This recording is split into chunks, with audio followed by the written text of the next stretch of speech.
দুর্নীতি সবাই করে, অভিযোগ না তুলে রাজনীতিবিদদের আয়নায় চেহারা দেখতে বললেন ওবায়দুল কাদের। বগুড়া কারাগার থেকে ফাঁসির দণ্ডপ্রাপ্ত 4 আসামির পলায়ন, পুলিশের অভিযানে আবারও গ্রেপ্তার। দেখছিলেন বিআরবি কেবল সংবাদ শিরোনাম, এবার বিস্তারিত। শুধু সরকারি কর্মকর্তাদের দিকে আঙ্গুল না তুলে রাজনীতিবিদদেরকে আয়নায় চেহারা দেখার আহ্বান জানালেন সড়ক পরিবহন ও সেতুমন্ত্রী ওবায়দুল কাদের। বিআরটিসির উদ্যোগে হযরত শাহজালাল আন্তর্জাতিক বিমানবন্দরের শাটল বাস সার্ভিসের উদ্বোধন করে কথা বলেন তিনি। এ সময় দুর্নীতি সব সেক্টরেই আছে, সবাই দুর্নীতি করে বলে মন্তব্য করেন আওয়ামী লীগ সাধারণ সম্পাদক। তবে দুর্নীতি যে করুক, সরকার জিরো টলারেন্স জানিয়ে বলেন, দুদকের কাজে সরকার কোনো হস্তক্ষেপ করছে না, করবে না। সরকারি কর্মকর্তারা দুর্নীতি করে, রাজনীতিবিদরা করে না, সেটা বলা যাবে না বলে মন্তব্য করেন ওবায়দুল কাদের। আমরা যখন কথা বলি, আমি সবার কথাই বলছি, তখন আমাদের প্রথমত আয়নায় নিজের চেহারাটা দেখা হচ্ছে যে আমি অ্যাজ এ পলিটিশিয়ান আমি আমলাদের করাপশনের বিরুদ্ধে, তো আমার এখানেও তো করাপশন আছে।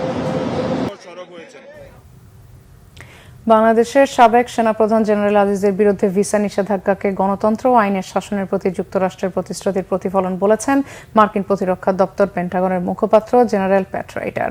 স্থানীয় সময় মঙ্গলবার পেন্টাগনের সংবাদ সম্মেলনে বাংলাদেশের দুর্নীতি ও নিষেধাজ্ঞা প্রসঙ্গে প্রশ্নের জবাবে জেনারেল রাইডার যুক্তরাষ্ট্রের অবস্থান ব্যাখ্যা করেন। তিনি জানান, এ বছরের মে মাসে জেনারেল আজিজের উপর ভিসা নিষেধাজ্ঞা দিয়েছে মার্কিন পররাষ্ট্র দপ্তর। বাংলাদেশের গণতান্ত্রিক প্রতিষ্ঠান ও আইনের শাসন শক্তিশালী করতে এটি যুক্তরাষ্ট্রের প্রতিশ্রুতির জোরালো প্রতিফলন বলে দাবি করেছেন জেনারেল রাইডার। বলেছেন, দুর্নীতি রোধে নেওয়া পদক্ষেপগুলো সমর্থন করে পেন্টাগন।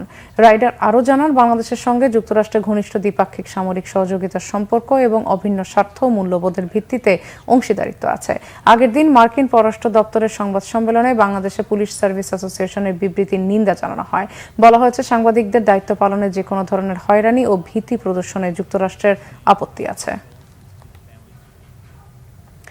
বগুড়া জেলা কারাগারের ছাদ কেটে দেয়াল টপকে পালিয়েও শেষ রক্ষা হয়নি মৃত্যুদণ্ডপ্রাপ্ত 4 আসামির। কয়েক ঘন্টার মধ্যেই তাদের গ্রেপ্তার করে পুলিশ। রাতে তাদের গ্রেপ্তার করা হয়। সকাল 10টার দিকে বগুড়া জেলা পুলিশ সুপার সুদীপ কুমার চক্রবর্তী বিষয়টি নিশ্চিত করেন।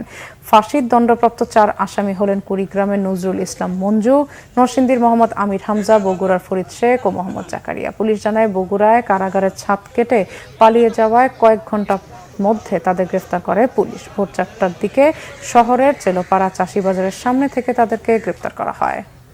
2 দফার বন্যায় সিলেট সীমান্তের নদী তীরবর্তী গ্রামের বাসিন্দারা সর্বস্ব হারিয়েছেন। উজান থেকে নেমে আসা পাহাড়ি ঢলের তীব্র স্রোতে ভেসে গেছে বাড়িঘর, বসবাসের অনুপযোগী হয়ে পড়েছে গ্রামের পর গ্রাম। ক্ষতিগ্রস্তদের তালিকা করে বাড়িঘর মেরামতের সরকারি বরাদ্দের অপেক্ষায় দুর্গতরা। সিলেট থেকে দীপু সিদ্দিকীর তথ্য ছবিতে টেক্সট রিপোর্ট।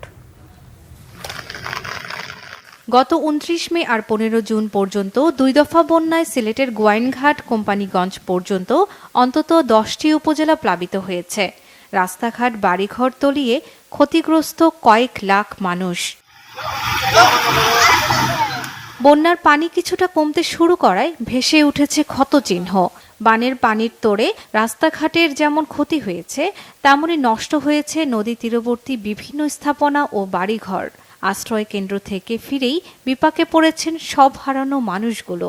এখন মাথা গোজার ঠাঁইও নেই তাদের।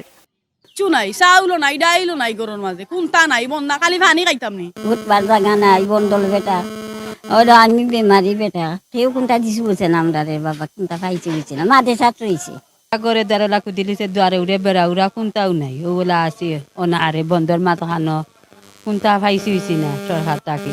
এদিকে বন্যা কবলিত বাড়িঘর হারানোদের তালিকা তৈরি করে বরাদ্দের জন্য জেলা প্রশাসনে পাঠানো হয়েছে। বরাদ্দ আসলেই ক্ষতিগ্রস্তদের হাতে সহায়তা তুলে দেওয়ার আশ্বাস নির্বাহী কর্মকর্তার। পিআই নদীর 2 পাশে নয়াগাঙ্গের পর বাংলাবাজার এলাকার যে স্থাপনাগুলো ক্ষতিগ্রস্ত হয়েছে সেগুলোর ব্যাপারে আমরা ঊর্ধ্বতন কর্তৃপক্ষকে রিপোর্ট দিয়ে দাখিল করেছি এবং সেই রিপোর্টে তাদের যে ঘরের জন্য যে মেরামত খরচ বা নির্মাণ খরচ সেগুলো উল্লেখ করেছি এবং সেগুলো আমরা চাহিদা প্রাপ্তির সাপেক্ষে যখন আমরা বরাদ্দ পাবো সেগুলো ক্ষতিগ্রস্তদের মাঝে বিতরণ করা হবে।